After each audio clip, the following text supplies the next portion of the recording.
Well, good afternoon, everyone. It is Sunday, July 21st. Back here at the Red Rock Northern Model Railroad.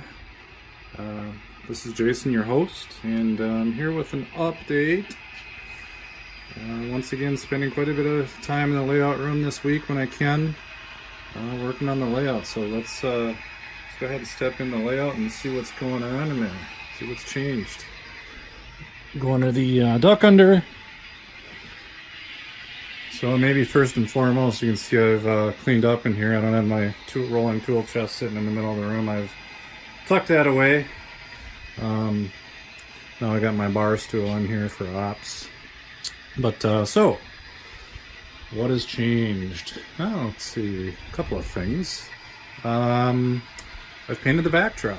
So I can't remember, I think, so the last time I provided an update on Sunday, I talked about how I painted the backdrop, repainted it blue, put another coat on because it got slopped up quite a bit, and I got that kind of darker blue on top and got the blending. But I've also got some green on the backdrop too now. So I went around the whole layout, put a couple coats of some green back there to kind of simulate rolling hills and trees and so forth. So it is not Bob Ross quality paint, but I'm the last guy that's going to ever talk about how well I can paint. In fact, I do not like painting, and the amount of time I spent in this layout room painting the last couple of weeks has kind of been driving me nuts, but I knew it had to be done. And nonetheless, for now anyways, it's done. I've got a couple of coats of green on there. What I used is I talked about this in my last video. Got Arbor, this apple barrel Arbor green for the bottom. So right here, that's the Arbor green, darker green on the bottom, and then for this upper, the further distance away to provide some perspective and some depth, is apple barrel marsh green. So that's this stuff up here. Originally, in the last video, I talked about providing a third layer, which would almost be white or opaque. That did not work out. I picked some kind of apple barrel lime, I forget what it's called, lime something or other, lime sherbet, I think. That didn't look real good. It really was a bright, really light, bright green. It did not give the appearance of a far off distant tree line. It just looked like someone spilled sherbet ice cream on the layout. So I never even applied that. I was smart, and I tested these colors on a sample piece of hardboard first, and I could see right away that that wasn't gonna look as good as I thought it did in the store when I picked out the colors. So no big loss. I'm just not going to have a third layer up here like I had in my last layout. I went with two greens here to see how it would look, and I think this is going to be good enough for me for now. You know, with scenery you can always make changes, and if I decided later to add, I'd try my hand again at adding a very light layer of color at the top, I could certainly do that, but for now I'm not gonna fight this anymore. Over here at the duck under, I also added, I don't think these were in last Sunday when I provided a video update. Oh yeah, they were. I'm sorry, they were in, but they were only blue. So these two pieces of hardboard to kind of add to the scene, add some backdrop here instead of just seeing I think I called it the ugly brown door. So that looks a little better.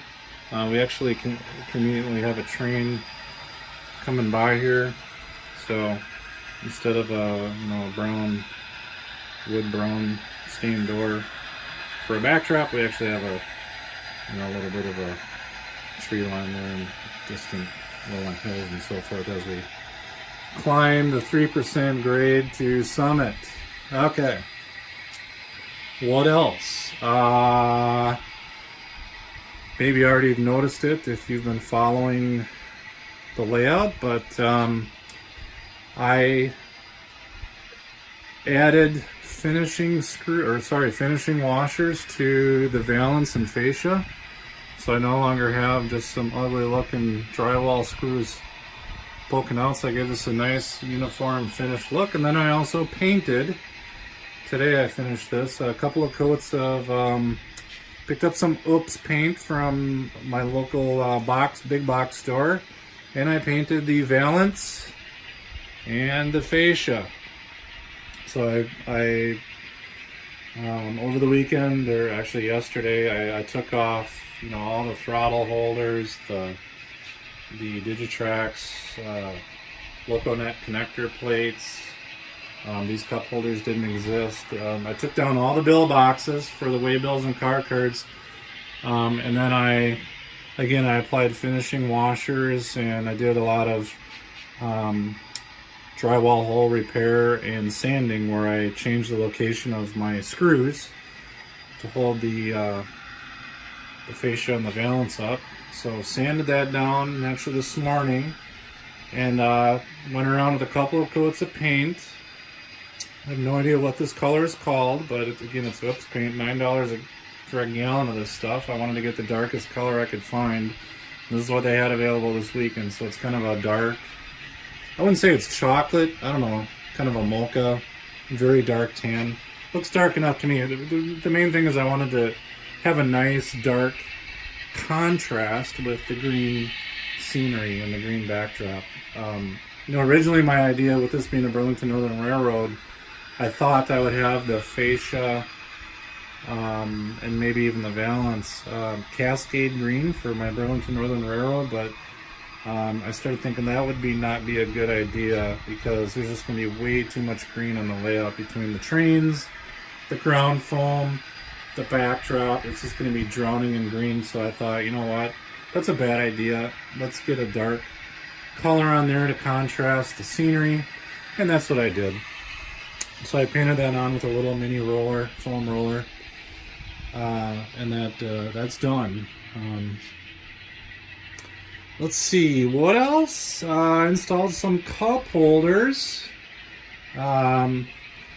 This is an idea I got from a local club up in Coon Rapids, the North Metro Model Railroad Club, I think is their name. I visited there once. They've got these cool homemade cup holders, drink holders, which I very much needed in this layout room. For now, I've been able to set my coffee cups somewhere on the, on the bench work, but I have no more exposed bench work on this layout. I've been hammering out the scenery, and about the only place I can set down a drink is in this parking lot of Prairie Co-op and Gruesome Casket. So I got some drink holders up, so now when I have some visitors, they won't be tempted, and I won't be tempted to put drinks on the layout. So what this is, this design here that I used from the North Metro Club, it's 3-inch PVC. In this case, it's a PVC coupler. It's not just a cut length of PVC, so they have these couplers, which is about the right size for a drink. And then down below here, we got a 4-inch drywall screw, so a real long sucker, okay, going in the bottom. And this is nice and sturdy. I could probably bend this down if I pulled real hard, but it's real taut. So you can take, let's go down here. These are my weights. I don't drink a lot of soda, but the idea is here you can take and put a drink in there, a bottle of water, and that just sits on that 4-inch screw. And then I've got a screw in at the top. This is much shorter. I think this is an 1.25 inch drywall screw. And yeah, so this is a nice sturdy drink holder, and it I don't know if all my coffee cups are gonna fit, but this is one of my bigger ones, and that fits. It just kind of sits on the top, so happy with those. All right, anything else? Oh, I suppose, let's see. I started putting up the retaining wall. I decided I was not going to use kind of this chintzy paper stuff over here. I've already got quite a bit of this paper retaining wall, so I really like this stuff that comes from Faller. It's foam. It's a real thin, like 1/8 inch foam, and it comes in, I don't know, 12-inch sections, whatever that is. Maybe it's a little bigger than 12 inches, but anyways, I glued a couple pieces onto my hardboard here. Still got to cut this down the length, but just wanted to see how that would look. I've got a couple pieces left down there, but not enough to do this whole length, which is what I kind of like to do. So I've got to keep my eye out on where I can get some more of that stuff. It's kind of scarce. I don't see a lot of it around.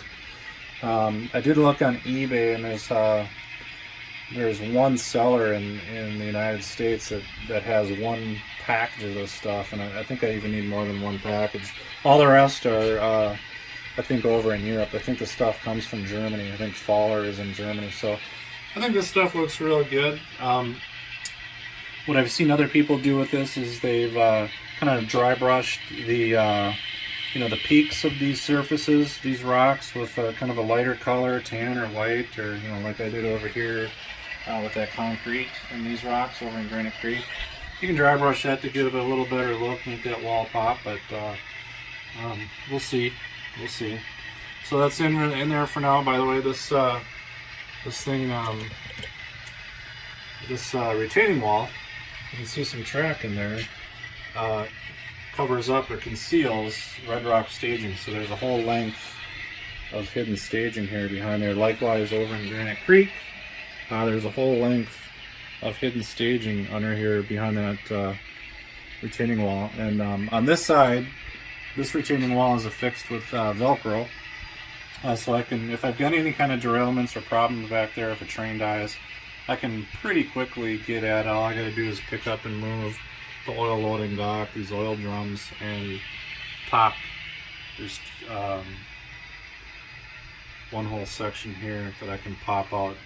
This section also comes out. There's one screw holding it in. It's hidden by these oil drums, and you can see there's the seam. So that's kind of the purpose of these oil drums being way out there. I'm considering, by the way, since I put the oil drums out there, I'm considering building another Walthers oil dock.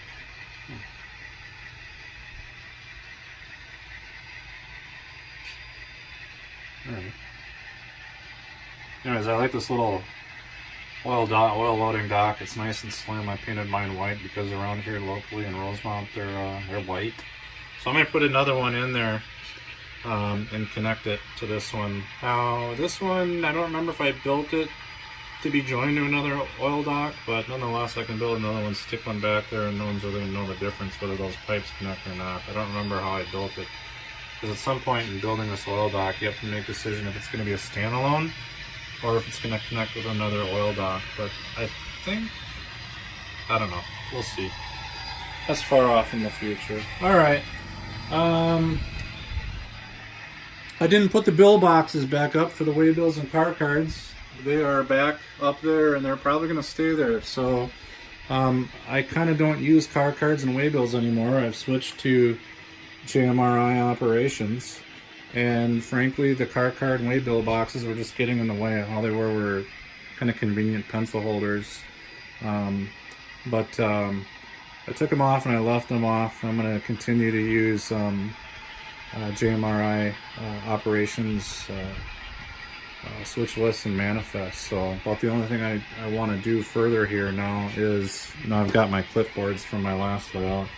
I would like to build some kind of a little, I can put some screws here to hang these clipboards, but I don't have a desk in here, and what I'd like to do is kind of figure out if I can fashion, like for an instance in this area here where there's quite a bit of space on the fascia, see if I can build some kind of a flip up support to put this clipboard down, and the operators and as well as myself can use that as a little desk for writing. So reason being, there's a lot of work that goes on in this yard for blocking trains in the classification yard, and you need to be following the manifest and switch list on the clipboard. So there's always a need to set that clipboard down and write on it. So I need like a little makeshift desk here to support that clipboard.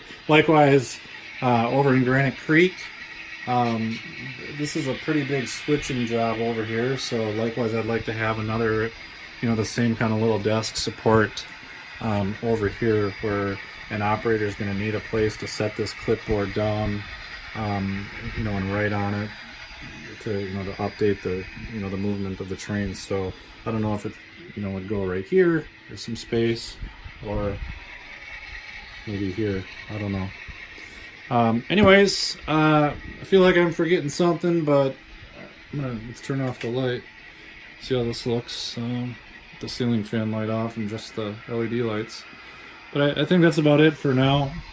Layout's getting to look pretty good, I think. Things I have to do next. I need to get some more retaining wall for Red Rock. And then I need to start getting some roads in here for the plastic pellet plant, for the team track, for the little passenger station. Well, that reminds me, I spruced up the scenery in here. That was one thing I forgot. So this area was getting pretty beat up and barren looking, and so I dressed it up, added a lot of weeds, and refreshed the ground foam and so forth. Also added some more pea gravel back here. There were some spots that were bare spots that were showing through. And then also over here in Granite Creek, I also need to, I kind of got a town kind of mocked up here. I don't know if these are all the buildings I'm going to use, but they kind of, for sure I'm keeping this one, the bank, probably the barber shop. Not a lot of room for a lot of buildings here, but I think this is going to kind of be what it looks like. And then Main Street right here. I don't know how I'm going to make this look, make it terminate with a dead end there because there's tracks. I don't want to have a crossing here. The original track plan that I was following has a railroad crossing here that actually goes over to the oil loading dock. I don't really like that. It's super narrow right here, and I just built in weeds, and my street's just going to terminate here. I don't know, maybe it'll wrap around and go on the sides. I don't know.